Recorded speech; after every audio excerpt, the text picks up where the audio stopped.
साथियों नमस्कार। आत्मज्ञान क्या है और इसे जानना हमारे लिए क्यों आवश्यक है, आज हम इसी विषय पर आपके साथ वार्ता करेंगे। आत्मज्ञान का अर्थ है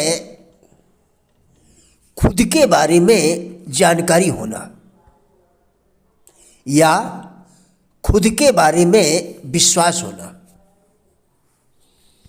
विश्वास का शाब्दिक अर्थ है स्वयं में विश्वास।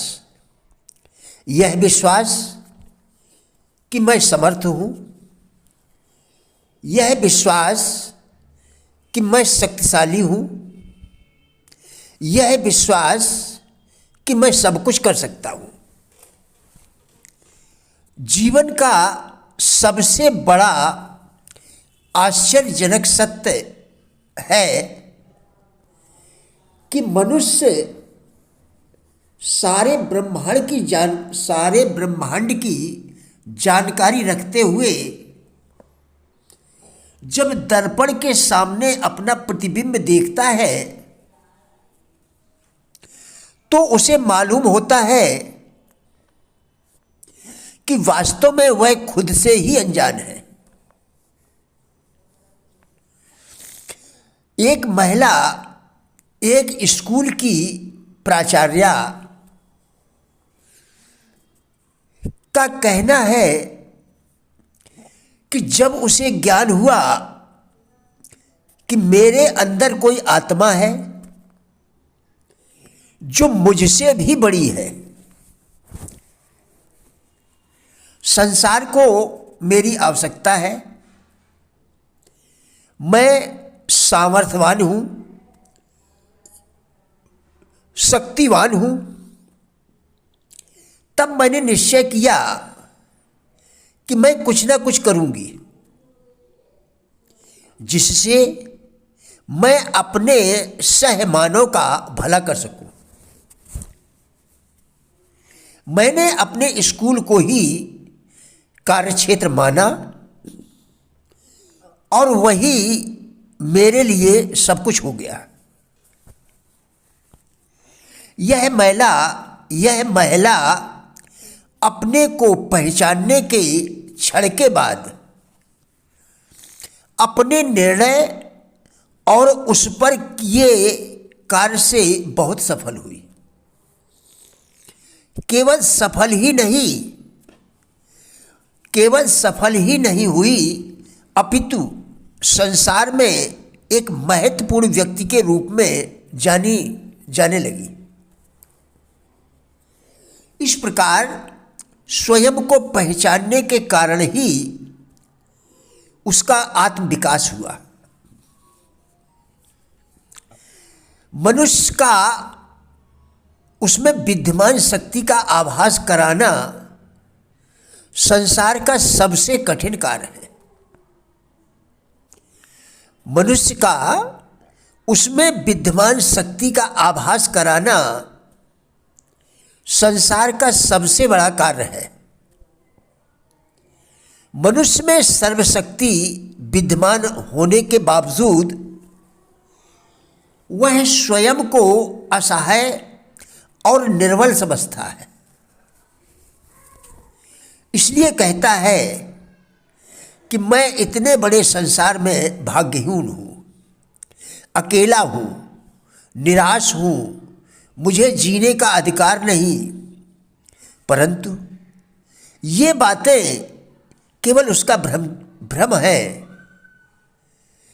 ये बातें उसका भ्रम तो हो सकती हैं, परंतु इसके आगे कुछ नहीं। मनुष्य की भाग्यहीनता उसका स्वयं को न पहचानना ही है। यदि मनुष्य स्वयं को जान ले तो उसके सारे कार्य आसान हो जाए। जिस मनुष्य ने अपने को पहचाना, भाग्यहीनता व निराशा उससे कोसों दूर निकल गई। पहचानने के बाद भी वह जितनी शक्तियों का अनुमान अपने अंदर लगाता है उससे भी कई गुना शक्ति उसके अंदर छिपी होती है।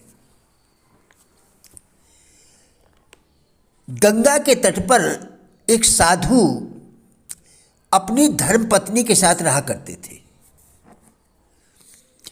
वे स्वाध्यायशील, धार्मिक और ईश्वर परायण महात्मा थे। उनकी धर्मपत्नी भी सुयोग और सुशील थी। कुछ समय बाद उनके यहाँ 2 पुत्रों ने जन्म लिया। बड़े पुत्र पुष्पेंद्र और छोटे पुत्र का नाम पवन रखा गया।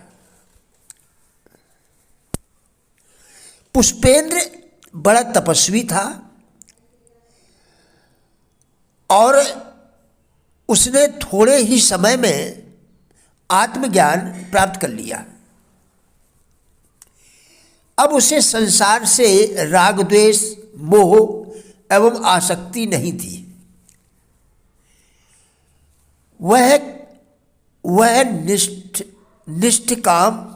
निष्काम भाव से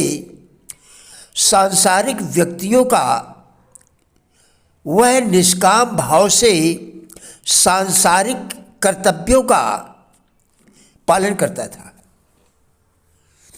पवन उसका छोटा भाई था, सुशील था, परंतु आत्मबोध नहीं हुआ था उसको। कुछ दिनों के बाद उनके माता पिता की मृत्यु हो गई।